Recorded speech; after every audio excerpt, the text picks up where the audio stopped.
இன்றைக்கி என்ன பார்க்க போகிறோன்னா ஐபிஎல் ரிவ்யூ தான் பார்க்க போகிறோம். LSG versus MI. எல்எஸ்ஜி பார்த்தீங்கன்னா ஃபஸ்ட் பேட்டிங் எடுத்து 203 of 8 எடுத்துருக்காங்க. எல்எஸ்ஜியில் பார்த்தீங்கன்னா மிஸ்டர் மார்ஸ் அவர் ஆச்சரியமான ஒரு பேட்ஸ்மேனு. என்னடா இவெல்லாம் நடிக்கிறான் அப்படிங்கிற மாதிரி. அவன் ஓப்பனிங் இறங்கி 60 ரன் எடுத்திருக்கான். Aiden Markram 53, Badoni 30, David Miller 27.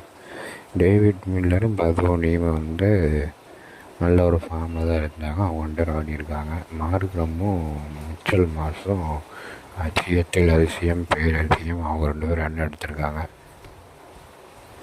பார்த்திங்கன்னா அந்த மாதிரி போயிருக்குது LSD batting.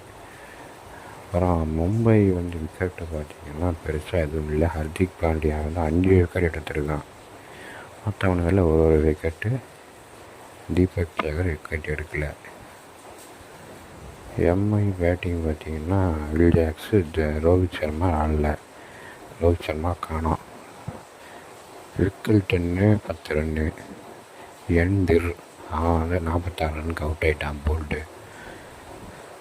Divesh Singh bowler. அப்புறம் சூரியகுமார் சூரியகுமார் யாதவ் 67, 9 4 1 6 அவுட்டு.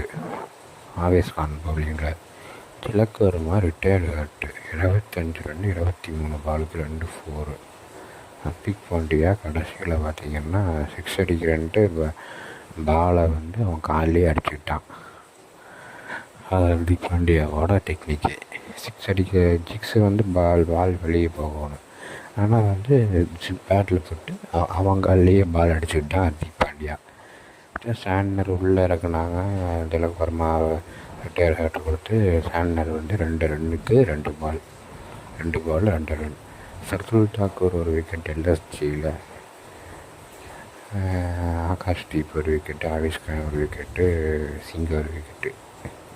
திவ்யேஷ் சிங் ஒரு விக்கெட். பார்த்திங்கன்னா எம்ஐயோட மோசமான பேட்டிங்னால் எல்எஸ்ஜி ஜெயிச்சிருச்சு. தேங்க்யூ.